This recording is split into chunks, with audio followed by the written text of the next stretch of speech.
The clock is ticking down on what's left of summer vacation. Schools will soon be full of students and teachers again, and with that, germs. And that could include new variants of COVID-19. For the latest, we're joined by Dr. Joseph Blondeau. He's the head of clinical microbiology at RUH in Saskatoon. Thanks for being here. Oh, it's my pleasure. Thanks for asking me to come on. Okay, let's start with the latest variants discovered. What does that mean for us? So there are a number of variants that are circulating. We know that the EG5, nicknamed Iris, is circulating. There's the XBB 1.16, and then more recently there's a new variant called BA2.86. That latest one that I just mentioned is rather unique in that it has some 30 defined mutations. There's a close watch going on with that, only because it's been discovered in relatively limited numbers. And at this point in time, it's unclear whether or not it's going to outcompete other variants that are more successful at transmission.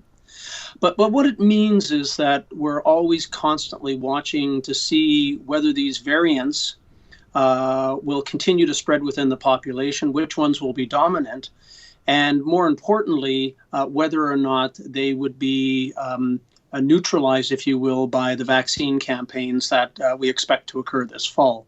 And early indications are that the current variants that I had mentioned will be neutralized by antibody raised by the vaccines that we're anticipating for the fall. So that's the good news. What can people do to minimize risk of getting sick or, if they get sick, infecting other people?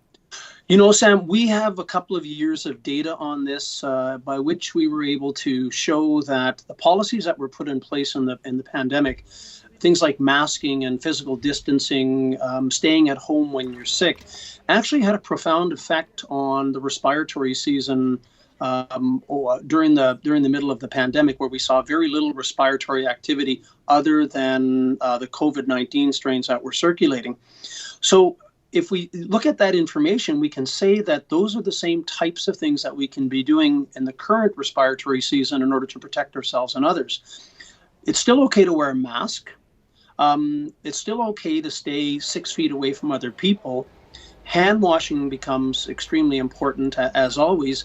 And I think one of the more important things is that if you're symptomatic, stay home, stay away from other people, and allow that time for the symptoms to pass, and then you're no longer infectious. We're coming into that respiratory season you were talking about. That includes the flu and other viruses. What do we know about this upcoming flu season at this point?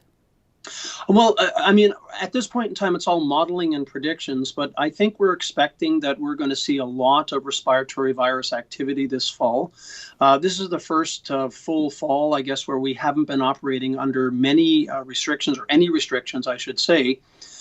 Last year and the year before, there were still restrictions in place of various kinds. But I think that this is our first full respiratory season without any restrictions whatsoever. So I think we're actually going to see a lot of respiratory virus activity.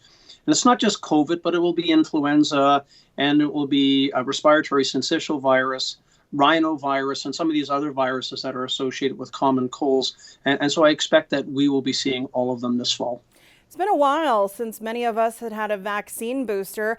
What are the chances that a booster and the flu shot will be merged into one needle? So I tried to do a little bit of research on that because that question has come up before. And what expert groups are saying is co-administration. They're not saying one needle with both vaccines in the one needle. They're actually talking about a person showing up for a vaccine, and they're getting one shot for COVID and the other shot for influenza. So co-administration, I think, is going to be the way forward, at least for this respiratory season.